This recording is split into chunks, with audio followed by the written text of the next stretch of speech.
Hello, my name is Tina Hardley. I'm an interventional radiologist at Kaiser in Los Angeles, and I'm here to share my Live Again story.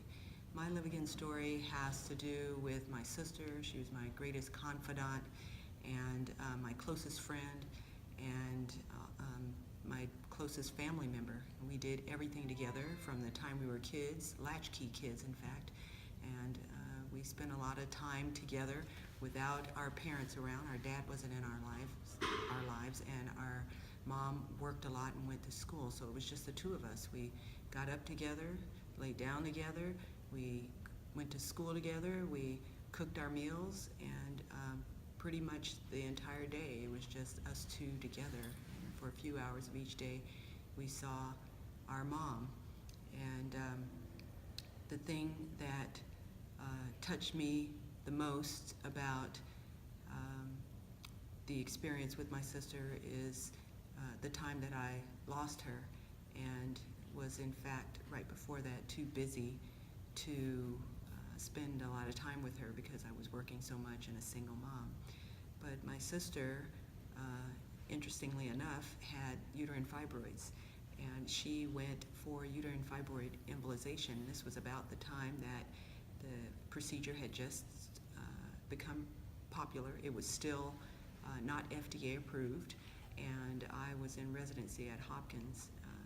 And she came to DC to have her procedure done by one of the premier interventional radiologists doing UAE. And unfortunately, after the procedure, her fibroids continued to grow. She underwent a biopsy and was diagnosed with leiomyosarcoma. So from there, there was a long period during which time she had a multitude of surgeries and procedures, some of which were done at my own hospital by myself and my colleagues, complications from surgery and that. And later on, she was just not in hospice care, but certainly no further treatment was recommended. And I, at that time, was a new partner at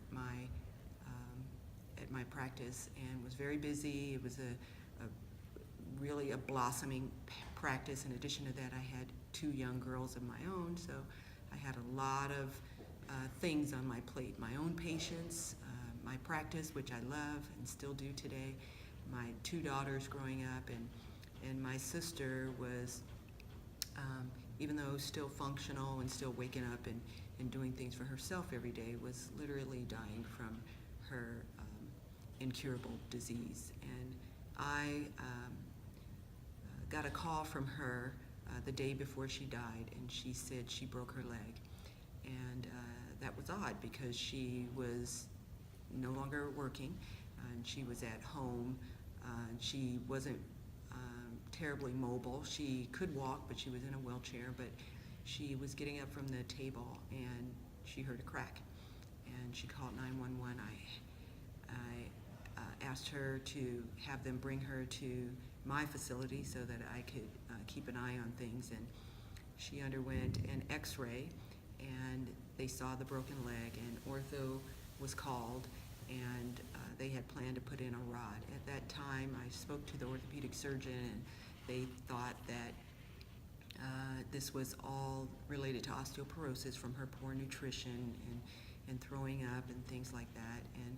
But being a radiologist, in addition to an interventional radiologist, I had reviewed the film, and I did see that there was subtle evidence of a lytic lesion, which was kind of surprising because she didn't, no one had ever saw a case of leiomyosarcoma going to bone. And so I talked to the orthopod and I told him what my findings were, and he said, no, this is osteoporotic, I'm just gonna put a rod in. And he took her to the OR and put in a rod, and she never woke up. She died the next morning. Her lungs were extremely stiff from diffuse metastatic disease, and we had known that, but we did not know the dangers of surgery, given that her lungs were so stiff and she couldn't be adequately ventilated. So the saddest thing about that is when she was in the ER, I was down in IR doing a case, and I went down to see her, and she asked me, please come see me right before I go to sleep in the OR, and I said I would try.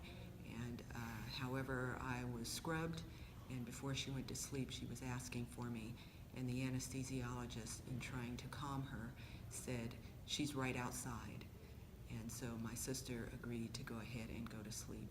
And actually, I wasn't outside, I was down doing a case, and I truly regret not being by her side, because that was,